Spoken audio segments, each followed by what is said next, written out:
सर्वसामान्यांच्या हक्काचा आवाज जागर जनस्थान। सुभाष रोड भागातील केबीएन मार्केट येथे व्यापाऱ्याकडून खंडणी मागणाऱ्या सराईत हद्दपार गुन्हेगाराला गुन्हे शाखा युनिट 2च्या पथकाने दिनांक 30 सप्टेंबर रोजी अटक करून रात्री 8 वाजता नाशिक रोड पोलीस ठाण्यात गुन्हा दाखल केला आहे।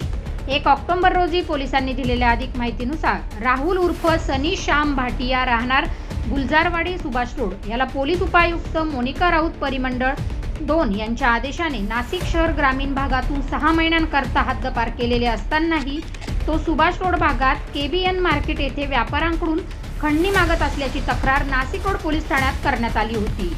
या प्रकरणी राजधानी जनरल स्टोअरचे मालक गोपाल ईश्वरदास केशनानी यांनी फिर्याद दिली होती।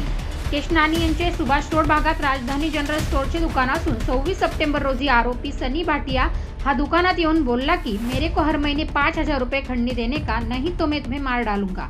फिर्यादी यांनी पैसे देण्यास नकार दिला असता कमरेला लावलेला कोयता काढून फिरती त्यांना दाखवत वाईट साईड शिवीगाळ करत दमदाटी केली। हा सर्व प्रकार सीसीटीव्ही कॅमेऱ्यात कैद झाला असून फिर्यादी यांनी नाशिक रोड पोलीस ठाण्यात धाव घेतली। नाशिक रोड पोलीस ठाण्याचे वरिष्ठ पोलीस निरीक्षक अशोक गिरी यांच्या आदेशाने तात्काळ गुन्हे शोध पथकाचे अधिकारी व कर्मचाऱ्यांनी सनी भाटिया याला ताब्यात घेतले असून पोलीस हवालदार देवरे या प्रकरणी पुढील तपास करीत आहेत।